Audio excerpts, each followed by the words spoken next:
জামায়াতে ইসলামীর আমির ডক্টর শফিকুর রহমান বলেছেন, আগামী রাজনীতি যেন ফ্যাসিবাদের জন্ম না হয় বরং জনপ্রত্যাশা পূরণ হয়। রাজনৈতিক দলগুলোর মুখে যেভাবে বলেন, যেভাবে দলের স্বার্থে ওঠে না, যেন তারা দেশ ও জাতির স্বার্থ দেখতে পারেন। সকালে মৌলভীবাজার জেলা জামায়াতের সাবেক আমির দেওয়ান সিরাজুল ইসলাম মতলবের কবর জিয়ারত শেষে সাংবাদিকদের প্রশ্নের জবাবে তিনি এসব কথা বলেন। এর আগে শহরের শামস্তবা রোডে দেওয়ান মঞ্জিলে সিরাজুল ইসলাম মতলবের পরিবারের সঙ্গে সাক্ষাৎ করে তাদের খোঁজখবর নেন জামায়াতের আমির। এ সময় উপস্থিত ছিলেন মরহুমের বড় ছেলে দেওয়ান শরীফুজ্জামান, দেওয়ান কামরুজ্জামান সহ দলের বিভিন্ন নেতাকর্মী। জামায়াত ইসলামীর পক্ষ থেকে ডক্টর শফিকুর রহমান ছাড়াও উপস্থিত ছিলেন দলটির জামায়াতের কেন্দ্রীয় সহকারী সেক্রেটারি জেনারেল অ্যাডভোকেট এহসানুল মাহবুব। এদিকে পরিবারের সদস্যদের সঙ্গে অত্যন্ত আবেগঘন ও সাক্ষাৎ শেষে আমির জামায়াতের দেওয়ান মতলবের গ্রামের বাড়ি সদর উপজেলা গিয়াসনগর ইউনিয়নের মোহাম্মদপুর গ্রামে ছুটে যান। মরহুমের কবর জিয়ারত করে উপস্থিত শত শত মানুষকে দিয়ে দীর্ঘদিনের সাথীর সংগ্রামের জীবনের স্মৃতিচারণ করে কান্নাজড়িত কণ্ঠে মোনাজাত পরিচালনা করেন। পরে মরহুমের আপনজনদের সঙ্গে দেখা করে সম্বর্ধনা জানান। পৌর মৌলভীবাজার কুলাউড়া উপজেলার শেরপুর গ্রামে হত্যাকাণ্ডের শিকার স্কুল ছাত্রী নাফিসা জান্নাত আঞ্জুমের কবর জিয়ারত করেন, মোনাজাত পরিচালনা করেন। এ সময় ডক্টর শফিকুর রহমান বলেন, আমার নিজ উপজেলায় নাফিসা জান্নাত আঞ্জুম হত্যার মর্মান্তিক সংবাদ ঢাকা থেকে শুনতে পেরেছি। এ খবর শুনে আমি অত্যন্ত মর্মাহত। আজ আমি দুটি কারণে মেয়েটির বাড়িতে উপস্থিত হয়েছি। প্রথমত, মেয়েটির কবর জিয়ারত করা এবং তার পরিবারের সঙ্গে সাক্ষাৎ করা। আমি মেয়েটির বাবার সঙ্গে আলাপ করেছি।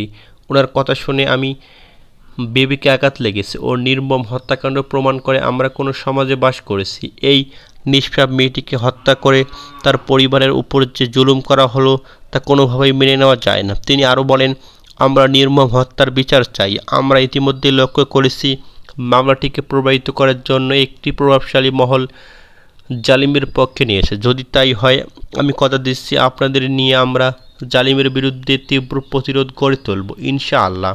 তিনি আরও বলেন, ইতিমধ্যেই স্থানীয় প্রশাসনের সঙ্গে আমার কথা হয়েছে। সম্প্রতি দখলদার ইসরায়েল, ইরানসহ মধ্যপ্রাচ্যের বিভিন্ন মুসলিম দেশে সামরিক ও বেসামরিক স্থাপনায় সরাসরি হামলা চালিয়ে নতুন করেছে আগ্রাসনের সূচনা করেছে। তার প্রতিবাদে সারা দেশে বিক্ষোভ মিছিল করেছে বাংলাদেশ খেলাফত মজলিস। এদিকে বাদ জুমা রাজধানীসহ সারা দেশে বিক্ষোভ মিছিল ও প্রতিবাদ সমাবেশ অনুষ্ঠিত হয়েছে বলে এক বিজ্ঞপ্তিতে জানানো হয়েছে। রাজধানীতে জাতীয় মসজিদ বাইতুল মোকাররমে উত্তর গেটে ঢাকা মহানগর উত্তর ও দক্ষিণ শাখার যৌথ উদ্যোগে আয়োজিত বিক্ষোভ সমাবেশে সভাপতিত্ব করেন মহানগর উত্তর সভাপতি মাওলানা আনোয়ার হোসেন রাজি এবং সঞ্চালনে ছিলেন দক্ষিণ শাখার সাধারণ সম্পাদক মাওলানা রাকিবুল ইসলাম। এদিকে প্রধান অতিথির বক্তব্যে বাংলাদেশ খেলাফত মজলিসের মহাসচিব মাওলানা জালালউদ্দিন আহমেদ বলেন, ইসরায়েলের এবং শুধু ফিলিস্তিন নয়, ইরানও সরাসরি আগ্রাসন চালিয়ে মুসলিম উম্মার অস্তিত্ব সম চ্যালেঞ্জ করেছে। ইরান সাহসিকতা, ন্যায়ভিত্তিক প্রতিরোধের মাধ্যমে প্রমাণ করেছে অন্যায়ের জবাব একমাত্র সম্মিলিত প্রতিরোধেই সম্ভব। তিনি বলেন, বর্তমান সময়ে ফিলিস্তিনি যা হচ্ছে তা মানবতার বিরুদ্ধে অপরাধ। জাতিসংঘ, ওআইসি এবং নিষ্ক্রিয় মুসলিম দেশগুলো সম্মিলিত কূটনৈতিক, অর্থনৈতিক ও সামরিক জোট ছাড়া আমাদের রক্ষার পথ নেই। এদিকে শাহবাগপন্থীদের বিরুদ্ধে হুঁশিয়ারি দিয়ে তিনি বলেন, ফ্যাসিবাদ পতনের ১ বছর পূর্তি উপলক্ষে সরকার ঘোষিত মাসব্যাপী স্বাধীনতা অনুষ্ঠান মামলায় শাহবাগপন্থী নাস্তিকবাদী দর্শনের প্রতিফলন চলবে না। আমরা জুলাই ঘোষণাপত্রে ২০১৩ সালে শাপলা চত্বরে শহীদদের স্বীকৃত পুনর্বাসন ও ক্ষতিপূরণ দাবি করেছি। ইসলামী শক্তিগুলোর ঐক্য এখন সময়ের দাবি। নির্বাচনে ইসলামপন্থীদের তাড়াতাড়ি ঐক্য না হলে দেশ, ইসলাম ও স্বাধীনতা তিনটি বিপন্ন হবে। এদিকে মব জাস্টিস প্রসঙ্গে তিনি বলেন, সরকার জনগণের ক্ষোভকে অবজ্ঞা করেছে।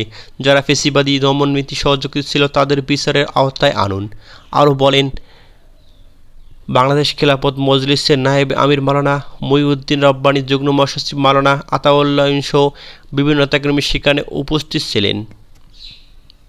ইরানের সঙ্গে যুদ্ধের সময় ইসরায়েলি প্রায় $3 বিলিয়ন আর্থিক ক্ষতির মুখে পড়েছে বলে জানিয়েছে মার্কিন সংবাদ মাধ্যম ব্লুমবার্গ। প্রতিবেদনে জানানো হয়েছে, ইসরায়েলি প্রশাসনের অভ্যন্তরীণ মূল্যায়নে দেখা গেছে ইরানি ক্ষেপণাস্ত্র প্রতিরক্ষা ব্যবস্থা ভেদ করে উল্লেখযোগ্য পরিমাণে অবকাঠামোতে ক্ষতি করেছে। প্রায় 2 সপ্তাহব্যাপী চালানো এই পাল্টা হামলায় ইসরায়েল সামরিক ও বেসামরিক খাতের ওপর বড় ধাক্কা দিয়েছে। এদিকে গত 13 জুন ইসরায়েল ইরানের সামরিক পারমাণবিক ও আবাসিক এলাকায় আক্রমণ চালায়। 12 দিনব্যাপী এই আগ্রাসনের জবাবে ইরান তীব্র প্রতিক্রিয়া জানায়। ইরানের ইসলামী বিপ্লবী গার্ড বাহিনীর IRGC airspace force operation true promise 3 অংশ হিসেবে 22 দফা ক্ষেপণাস্ত্র হামলায় ঢেউ চালায়। এই হামলায় অধিকৃত ফিলিস্তিনি বিভিন্ন শহরে ব্যাপক ক্ষয়ক্ষতি হয় এবং বড় ধরনের নিরাপত্তা বিঘ্ন ঘটে। ব্লুমবার্গ বলেছে, ইরানের পাল্টা আক্রমণে ইসরায়েলের প্রতিরক্ষা বড় ফাঁকা ধরা পড়ে এবং বিপুল অর্থনৈতিক ক্ষতির সম্মুখীন হয় তারা। এর আগে 22 জুন যুক্তরাষ্ট্রে ইরানের 3টি পারমাণবিক স্থাপনায় নাতানজ, ফোর্দো ও ইস্পাহানে বিমান হামলায় চালায়। ওই হামলার মধ্য দিয়ে ইরান ইসরায়েলি সংঘাতের যুক্তরাষ্ট্র সরাসরি জড়িয়ে পড়ে। শেষমেশ 24 জুন একটি যুদ্ধবিরতির মাধ্যমে সংঘর্ষে থামে।